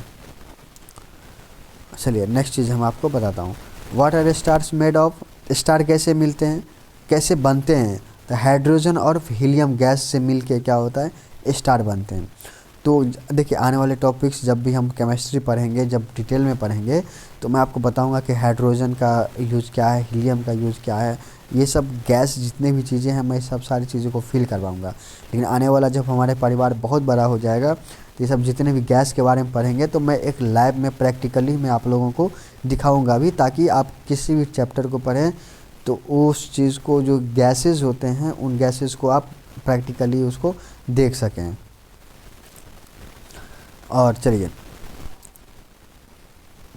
इन गैसों को न्यूक्लियर फ्यूजन होता है और जो रोशनी एवं ऊर्जा बनाती है। सन के पीछे भी यही साइंस काम करती है। Stars looks very tiny are extremely huge, मतलब तारे दिखते होंगे ना, बहुत छोटा दिखता है बट बहुत बड़े होते हैं। और ये बहुत बड़े होने के बाद भी छोटा क्यों दिखते हैं, ऐसे छोटा बिंदु देख रहे हैं यहाँ पे रेड कलर का मैं दिखा रहा हूँ, देखिए ऐसे ऐसे बिंदु दिखते हैं, क्यों, क्योंकि बहुत बड़ा होते हैं। और ये इसीलिए छोटा दिखते हैं क्योंकि हम बहुत ज़्यादा डिस्टेंस पे ये होता है, बहुत ज़्यादा डिस्टेंस, यानी देखिए जो चांद होती है, चांद से भी बहुत ज़्यादा डिस्टेंस पे हमारा तारा बहुत दूर है। They far away from the earth, different stars have different colour, और अलग अलग तरह के, अलग अलग तारा के अलग अलग कलर भी होते हैं। दे ट्विंकल ड्यू टू एटमॉस्फेयर, और हमें लगता है कि ये तारा जो है ना कभी कभी मतलब ट्विंकल यानी टिमटिमाते हैं। ये टिमटिमाते हैं किस वजह से हैं, तो ये जो हमारा ये बीच में देख रहे हैं, ये हमारा ये क्या है बताइए, क्या ये हमारा एटमॉस्फेयर है। और एटमॉस्फेयर में क्या है, बहुत सारा कण है, इसमें धूल है। और इसी धूल की वजह से जब हम नीचे से यहाँ हम इंसान देखते हैं, जब हम देखते हैं तारा को, तो ये धूल की वजह से कभी कभी ये धूल दिखता है, धूल की वजह से तारा टिमटिमाता हुआ हमें नज़र आता है। कोई दिक्कत, चलिए ठीक है। अब हम एक समझते हैं टर्म गैलेक्सी। अरे यार बहुत लंबा हो गया, नहीं एक चैप्टर इतना लंबा हो गया, हमें यकीन नहीं हो रहा है दोस्तों, मतलब अच्छा मुझे शॉर्ट करना पड़े तो हमें ज़रूर बताइएगा, शॉर्ट कर दें क्या, 30-35 मिनट में एक लेक्चर कंप्लीट, सिर्फ टर्म को समझा दें, या फिर पता नहीं, थोड़ा सा अभी न्यू चैनल है तो आप मुझे प्लीज़ ज़रूर गाइड कीजिएगा। आकाशगंगा, एक galaxy is a huge group of millions और billions of star, dust, gases held together by gravity. आकाशगंगा किसे कहते हैं, बहुत सारे गैसों का समूह होता है जो गुरुत्वाकर्षण बल के साथ एक साथ क्या होता है, बंधा होता है, उसी को ही हम गैलेक्सी कहते हैं। तो हमारे पास भी एक गैलेक्सी है, जिस गैलेक्सी का नाम क्या होता है, मिल्की वे गैलेक्सी नाम है उसका। Our earth plus sun plus और planets are the part of the milky way, यानी हमारा पृथ्वी, हमारा अर्थ और हमारा सारा परिवार सब क्या है, किसका पार्ट है, मिल्की वे, यानी दादा का है, ये दादा है। गैलेक्सी क्या है, इस सिटी ऑफ बिग स्टार, यानी मतलब देखिए एक तो हम समझते एक तारा इतना इतना बड़ा है और वो पूरा सिटी ही है, और यानी एक पूरा शहर ही बसा हुआ है। यहाँ देखिए यहाँ मिल्की वे, यहाँ पे एक पिक्चर में आपको लगाया हूँ, एक हम उस शहर का एक छोटा सा घर, इसमें भी छोटा अर्थ और पृथ्वी रहते हैं। There are billions of galaxies in the universe, मतलब ज्योग्राफी जब पढ़ते हैं तो हमें लगता है कि कितना हम तुच्छ प्राणी है, कितना छोटा है, कहीं हमारा अस्तित्व है या भी नहीं है, लेकिन बावजूद भी हमारे नेचर ने हमारे पास इतना बुद्धि और हमारे पास इतना चीज़ दे दिया है कि हम लोग ने इतना चीज़ें डिस्कवर कर रखा है। They are billions of galaxies in the universe, हमारे यूनिवर्स में बहुत सारा बिलियंस ऑफ गैलेक्सीज है, बिलियंस का मतलब अरबों खरबों आकाशगंगाएँ हैं। Milky way has nearly 200 billions star, मतलब बिलियन समझ रहे हैं आप, 1 बिलियन नहीं, 1 2 3,000 lakhs 10,000 lakh crore millions then billions, and here I am talking about 200 billions of stars. हमारी आकाशगंगा में लगभग 20,000 करोड़ तारे हैं। Our solar system is the located on the what at the spiritual arms of milky way, spiral arms. हमारा सौरमंडल क्या है? हमारा सौरमंडल आकाशगंगा की एक सर्पिल भुजा में स्थित है। चलिए अब मैं सिंपल एक स्टार और प्लैनेट में थोड़ा सा डिफरेंस बताता हूँ। देखिए स्टार क्या है? Produce on heats and lights और ऑलवेज हॉट्स। लेकिन प्लैनेट्स के पास क्या है? Does not produce on light. मतलब तारा के पास अपना लाइट्स नहीं होते हैं, लेकिन स्टार के पास खुद का अपना लाइट्स होते हैं। तारा टिमटिमाते हैं बट प्लैनेट्स नहीं टिमटिमाते हैं। सन क्या है? एक स्टार है, लेकिन अर्थ क्या है? एक पृथ्वी है। कोई दिक्कत? अब देखिए यहाँ पे एक छोटा सा दिया हुआ है, आप इसको याद करने के लिए एक टर्म है, आप इसको याद कर लीजिएगा। जैसे कि मैं आपको बता दें कि यूनिवर्स क्या है? Universe everything that exist, star planet, यानी एक ऐसा जगह जहाँ सब कुछ एग्जिस्ट करता हो। आकाश, तारा, आकाश गंगा, मिल्की वे, गैलेक्सी, जो भी चीज़ें आप सोच सकते हैं सब कुछ जहाँ पे है उसको ही हम क्या कहते हैं? यूनिवर्स कहते हैं। और रात में जब आसमान की ओर आप देखते हैं कुछ भी चीज़ आपको दिखाई देती है, जो भी चीज़ें आप सोच सकते हैं वो सब हम लोग भी एक यूनिवर्स का पार्ट है, हम लोग भी यूनिवर्स में ही रहते हैं। आकाशगंगा क्या है? ए ह्यूग ग्रुप ऑफ स्टार्स। बोलते बोलते दोस्तों थोड़ा सा गला फंस रहा है मेरा, जैसे कि आपको पता ही कि मेरा थोड़ा तबीयत भी ठीक नहीं है, लेकिन एक्चुअली वीडियो शूट करना मतलब बहुत ज़रूरी था मेरे लिए आज का दिन, क्योंकि मैं पोस्टपोन नहीं करना चाहता था। ऑलरेडी 4 जनवरी आज हो चुका है और ये 4 जनवरी के डेट से ही हमें अपलोड करना था, और पिछले कुछ दिनों से चलिए छोड़िए ये सब बातें। सोलर सिस्टम क्या है? Sun plus 8 planets plus other objects revolving the earth, right. Sun क्या है? सन के बारे में हम लिखा a huge stars providing heats and starlights. Planets क्या है? A round object that revolve around a star. Earth क्या है? Our planets have own support lifes. Orbit बता दिए आपको, रेलवे ट्रैक वाला ऑर्बिट रखिएगा। नेचुरल सैटेलाइट बता दिए कि ग्रेविटी बनाने के लिए और मेंटेन करने के लिए जो यूज होता है उसको हम नेचुरल सैटेलाइट करते हैं, और नेचुरल सैटेलाइट एक आर्टिफिशियल सैटेलाइट्स होते हैं। और देखिए एक एस्ट्रॉयड मैं आपको नहीं बताया हूँ, तो एस्ट्रॉयड क्या होता है? तो स्मॉल रॉकी बॉडीज़। अब मैं यहाँ स्मॉल बताऊँ तो आपको क्या लगता है? इतना छोटा क्या? अरे इतना छोटा कि एक शहर दब जाए, ठीक है, एक देश दब जाए, इतना इतना बड़ा रॉक्स होते हैं। मत पूछिए, रॉक्स छोटा का मतलब इतना छोटा होता है कि गिरेगा तो एक देश ही गिर जाएगा, ठीक है, हमारा पृथ्वी ही ढक जाएगा। अब सोचिए छोटा का मतलब क्या होता है। लेकिन आप पढ़ेंगे कि जैसे ये गिरता भी है धरती पे तो वो उसका भी अलग अलग नाम से हम कहते हैं, और वो जलते जलते बहुत छोटा हो जाते हैं, और एक धरती पे गिरने के बाद वो गड्ढा क्रिएट कहते हैं, जिसको हम क्रिएटर भी अलग अलग नाम से हम जानते हैं उसके फॉर्म के अनुसार से। मंगल और बृहस्पति के बीच में जो रॉकी घूमती हैं, जो रॉक्स घूमती है, उसको ही हम क्या कहते हैं? एस्ट्रॉयड कहते हैं, ठीक है। और मेटर क्या कहते हैं? जिसको हम उल्काएँ कहते हैं। Space rocks burning on the earth atmosphere, यानी मेटेरॉइड का मतलब उसे कहते हैं जो वायुमंडल में जलने वाला छोटा अंतरिक्ष पिंड होता है।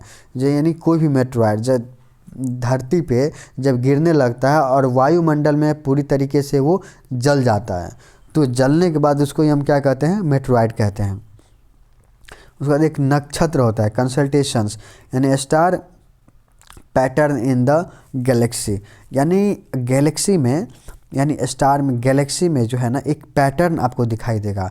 यानी पैटर्न का मतलब जैसे लगेगा कि कुछ सजा के रखा हुआ है, और स्टार जो सजा हुआ है जिसे हम सप्तऋषि भी एक है, तो सप्तऋषि यानी किसी किसी एक पार्टिकुलर डिस्टेंस पे एक तरीके से बहुत प्यार से क्या हुआ है?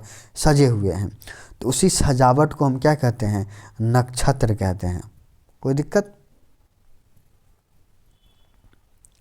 चलिए यहाँ पे फिर डिफिनीशन भी सारा है कि देखिए तारामंडल किसको कहते हैं। एक बार तारामंडल अगर आपके शहर में है तो ज़रूर एक बार जाइएगा, अगर आप लोग कभी नहीं गए हैं तो एक बार जाइएगा। वहाँ से आपको ज्योग्राफी कुछ चीज़ें ऐसी चीज़ होती है कि आप वहाँ पे जाएंगे ना तो बहुत सारा कंसेप्ट आपका क्लियर हो जाएगा, अगर आप ज्योग्राफी के पर्पज़ से आप जाएंगे तो। तारामंडल हर शहर में लगभग होता ही है, तो आप जहाँ भी हैं एक बार पता कीजिएगा कि आपके डिस्टेंस से कहाँ तारामंडल है, तो एक बार देखिएगा वहाँ पे जाने के बाद, और उसको देखिएगा कि कैसे आपके अर्थ को समझाया गया है। Constellations are group of stars affairs to form a particular pattern और space in the night sky. जब हम रात्रि में देखते हैं, यहाँ पे देखिए एक सप्तऋषि एक दिया हुआ है, अंडरस्टैंडिंग ऑफ एक पार्टिकुलर डिस्टेंस पे दिया हुआ है। Atmosphere use to locate star, astronomers use them to locate star in the sky. जो एस्ट्रोनॉमर्स होते हैं वो यूज करते हैं और आइडेंटिफाई करते हैं इस चीज़ को। और आपको भी एस्ट्रोनॉमर पढ़ना है तो आप भी बन सकते हैं ज्योग्राफी पढ़ने के बाद। तारामंडल रात में आकाश में तारों का एक ऐसा समूह होता है जो किसी खास आकृति या पैटर्न जैसा दिखाई देता है। इनका प्रयोग वैज्ञानिक तारों का स्थान पता करने में करते हैं। चलिए ठीक है, हटाइए, ये समझ ही आ गया आपको। अर्सा मेजर क्या होता है? अर्सा मेजर द्रोण, यानी जिसको हम सप्तऋषि मंडल कहते हैं, या फिर इसको हम ग्रेट बियर या फिर बिग डीपर के नाम से भी जानते हैं। तो ये आपको पता होना चाहिए कि अर्सा मेजर को हम द्रोण या सप्तऋषि मंडल या बिग डीपर या ग्रेट बियर सब एक ही नाम है। कभी कभी एक चीज़ के बहुत सारे नाम होते हैं। Ursa Major is a constellation that looks like a big spoon और अ बियर। ठीक है। It is a group of 7 bright star which is why India is called a Saptarishi, यानी 7 सेजेस, यानी 7 तारों का जो समूह होता है उसको ये हम क्या कहते हैं? सप्तऋषि कहते हैं। अर्सा मेजर एक ऐसा तारामंडल है जो बड़े चम्मच या भालू जैसा दिखता है। कैसा दिखता है ये? भालू जैसा। और इसमें 7 चमकीले तारे हैं, इसीलिए हम इसको क्या कहते हैं? सप्तऋषि के नाम से हम जानते हैं। चम्मच देख रहे हैं, ये अर्सा में एक चम्मच की तरह ऐसे करके देखता है, बहुत प्यारा, एक चम्मच की तरह, और इसी के अंदर 7 वो होते हैं। ठीक है। और पार्टिकुलर डिस्टेंस पे बहुत अच्छे से सजाया हुआ है। ठीक है। अर्सा मेजर हो गया, उर्सा मेजर हो गया। अर्सा मेजर इज अ माइनर, यही चीज़ है, आप इसको एक बार पढ़ लीजिएगा। इसका ओरिजिन क्या है, कालपुरुष, हंटर, ये आपको बस पढ़ने के लिए दिया गया है।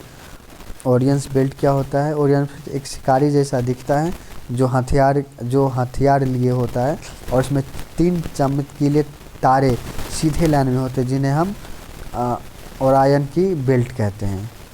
ठीक है, जिसको हम क्या कहते हैं? ओरायन। यहाँ पे एक आदमी देख सकते हैं, यहाँ पे देखिए, ये देख रहे हैं, यही है ओरायन।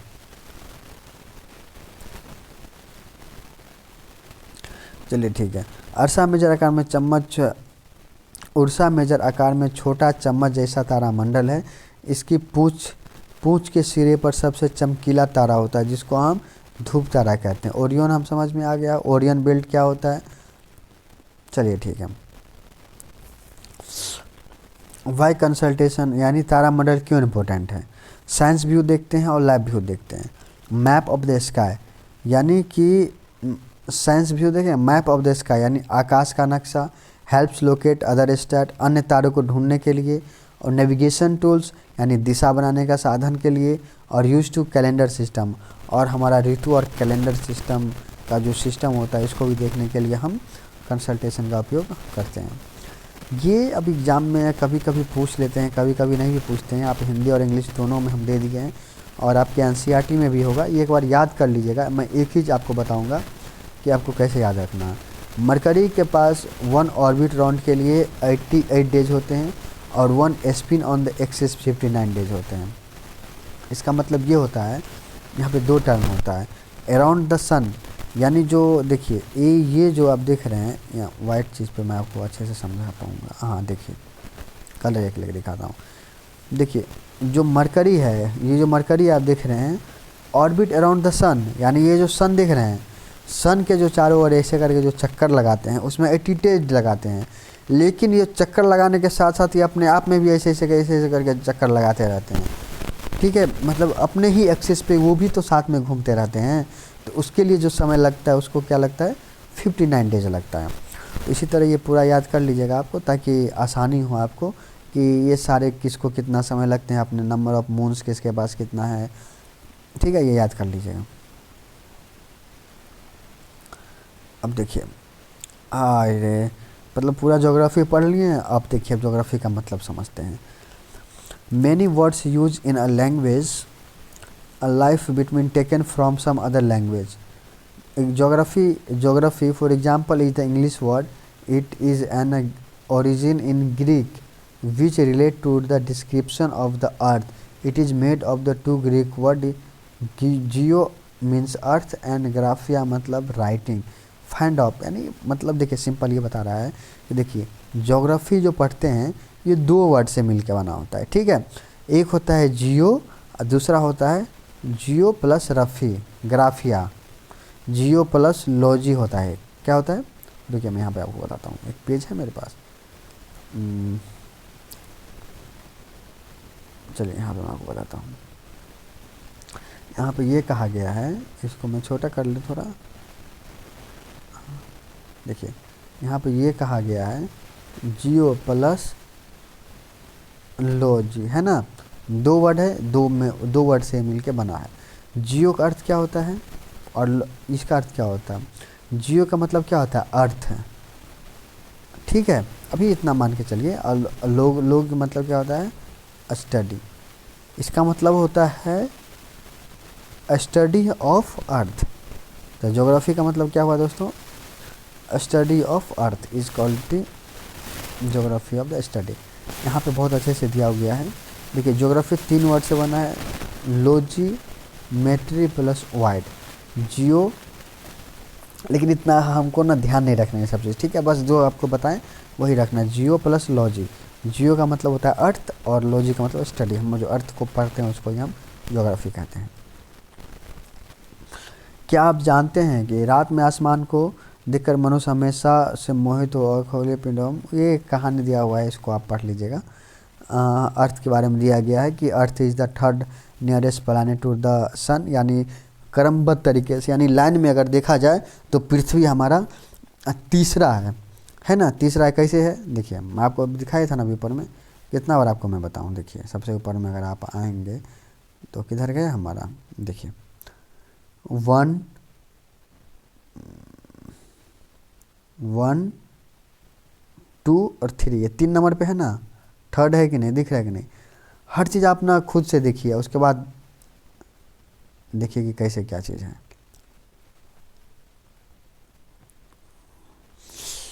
तो यहाँ पे वही चीज़ दिया हुआ है कि पृथ्वी जो है हमारा तीसरा सबसे बड़ा तीसरा प्लैनेट है इन द साइज, और साइज के मैटर में it is the 5th largest planet, it is the 5th largest planet, और ये 5वां बड़ा प्लैनेट है। मैं क्या आपको क्या बताया, 2 टर्म याद रखना, एक साइज के अनुसार और एक लार्जेस्ट के अनुसार, वही साइज लार्जेस्ट एक डिस्टेंस के अनुसार, ठीक है। थर्ड इन द ये, और एक क्रमबद्ध तरीके से आपको याद रखना है। It is slightly flattened at the poles, और पोल पे क्या है, ये फ्लैटर्ड है। फ्लैटर्ड का मतलब क्या होता है आपको पता है, नहीं पता है, चलिए मैं आपको बताता हूँ। इसका मतलब होता है चपटा हुआ, यानी पूरा गोल नहीं है। जो पोल क्या होता है आप समझिए, जो ऊपर वाला जो बिंदु होता है, जो नीचे वाला बिंदु होता है, इसको हम पोल कहते हैं। जो जैसे देखिए ये इंसान आप देख रहे हैं, इंसान का जो सबसे ऊपर वाला भाग है इसको भी हम पोल कहते हैं, और जो सबसे नीचे वाला जो भाग है इसको भी पोल कहते हैं, ठीक है। और ये दोनों पोल हमारा पृथ्वी का क्या है, ये चपटा हुआ है, ठीक है। चलिए ठीक है, एक फैक्ट यहाँ पे है कि नील आर्मस्ट्रॉन्ग, हाँ अरे यहाँ पे आओ ना, नहीं आओगे, चलो ठीक है। Neil Armstrong was the first man to step on the surface on the moon 20 July 1969, और नील आर्मस्ट्रॉन्ग 20 जुलाई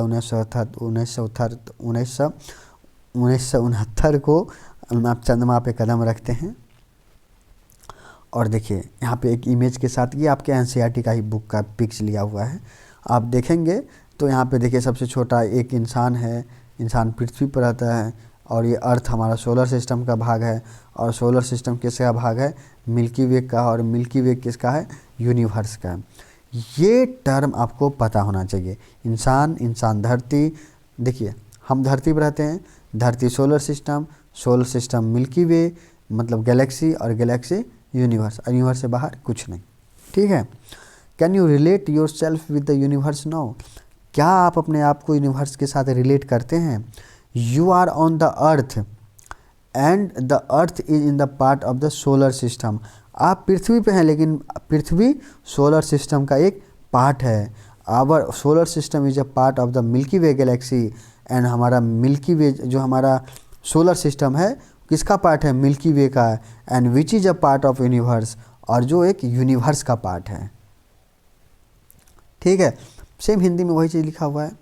चलिए क्वेश्चन यहाँ पे है, आप लोग क्वेश्चन बना लीजिएगा। पहला क्वेश्चन है how does a planet different from a star. दूसरा है what is meant by the solar system. तीसरा name all the planets according to the distance from the sun. देखिए क्वेश्चन यहाँ पे आ गया, ये क्वेश्चन आपको सॉल्व करना है। Why is the earth planet, earth is called a unique planet, ये आपको पता होना चाहिए। Why do we see only the, ये सारा व्हाट आर द यूनिवर्स, ये क्वेश्चन आप बनाएंगे। ऑब्जेक्टिव क्वेश्चन आपसे डेफिनेटली बनना चाहिए। What are the earth twin, आपको मैं बताया हूँ अर्थ का ट्विन किसे कहा जाता है, बताइए, जुपिटर, सैटर्न या वेनस। वेनस भूल गए क्या, आपको बनाना है। उसके बाद which is the third nearest planet of the sun, कौन सा है, मरकरी, अर्थ या वेनस, अभी जस्ट पढ़े हैं आप। All the planets are move around the sun is कहाँ, सर्कुलर पाथ या रेक्टेंगुलर पाथ या कहाँ पाथ, ये भी बहुत अच्छे से पढ़े हैं, रेलवे ट्रैक वाली। The pole star indicate the direction of the, pole star direction कहाँ करता है, नॉर्थ, साउथ या ईस्ट, आपको बताएं, अभी जस्ट बताए हैं, north. Asteroid are form between, asteroid कहाँ फॉर्म करते हैं, बताइए, सन जुपिटर, मार्स जुपिटर या अर्थ जुपिटर, ये भी आपको जस्ट अभी बताए हैं। A group of dash dash form, ये क्वेश्चन आप बनाएंगे, हो क्या है ये। चलिए ठीक है, यहाँ पे आंसर दिया गया है, आंसर मैच कर लीजिएगा। How does a different from, A planet does not have it's on heat and light, a star has on heat and light, यानी ग्रह की अपनी रोशनी और गर्मी नहीं होती, जबकि तारे अपने रोशनी और गर्मी स्वयं उत्पन्न करती है। दोस्तों थोड़ा मुझे आज आवाज़ के साथ थोड़ा कंप्रोमाइज़ करना पड़ रहा है, लेकिन मैं नहीं चाहता था कि वीडियोस लेट हो, इसी वजह से थोड़ा सा मतलब आप देख रहे होंगे कि आवाज़ भी फंस रहा है, थोड़ा सा पढ़ने में भी डिस्टर्ब हो रहा है, तो थोड़ा सा please I am really very sorry. But हमें ना आप लोगों का मतलब चाहिए, साथ चाहिए, हमें आप लोगों का सलाह चाहिए, हमें आप लोगों का गाइडेंस चाहिए कि जो चीज़ें कहीं दिक्कत हो, कहाँ दिक्कत आ रही है, क्या इशू आ रही है, तो प्लीज़ हमें ज़रूर बताइएगा। बाकी देखिए क्वेश्चन आंसर भी मैं आप सभी के लिए अच्छे से, आप बताइए अब क्या करूँ इससे ज़्यादा। यहाँ पे मैंने कुछ दिया भी है कि look up at the stars and now down at your feets, आपके पाँव नहीं सितारे की ओर देखो, ये स्टीफन हॉकिंस का एक लाइन है। Geography is the study of earth as the home of the people, यानी भूगोल मानव, पृथ्वी को मानव का घर मानकर पढ़ने वाला विषय है। ठीक है, इरेटोनस थेसिस कहते हैं। तो ये इसके साथ हम अपना लेक्चर ख़त्म करते हैं। ये दोनों, ये कुछ चीज़ें बातें हैं जो आपके जहन में होना चाहिए, 2-4 बार पढ़ेंगे तो अच्छा लगेगा। जब ज्योग्राफी का नाम लो तो ये सब सेंटेंस आना चाहिए मुँह में। तो आज हमने स्पेस की जर्नी में बहुत कुछ सीखा, सोलर सिस्टम, सन, अर्थ, मून, स्टार्स, पोल स्टार, नक्षत्र मंडल, कॉन्स्टेलेशन, एस्ट्रॉयड, मेटेरॉइड्स, गैलेक्सी, ये सब आपको class 6 NCERT, UPSC, SSC, PCS जैसे बड़े एग्ज़ाम में हेल्प करेगा। ये मैंने खुद से ये मतलब लिख रहा था थैंक यू के बाद। तो देखिए बाकी क्या इशू है, कहीं कुछ मिस हो गया, कोई टर्म समझ में नहीं आया है, तो आप हमें बताइएगा। जब हमारा बोर्ड आ जाएगा ना तो फिर और भी बहुत अच्छे से मैं आप सभी को पढ़ाऊँगा, बहुत अच्छे से हम लोग साथ में सीखेंगे। इसको आप चाहिए तो ये आप अपने टेलीग्राम चैनल पे जाके सिंपली आप PDF डाउनलोड कर लीजिए। मिलते हैं फिर रेगुलर, अब हमारा वीडियो अपलोड होते रहेगा, आप निश्चिंत रहिए।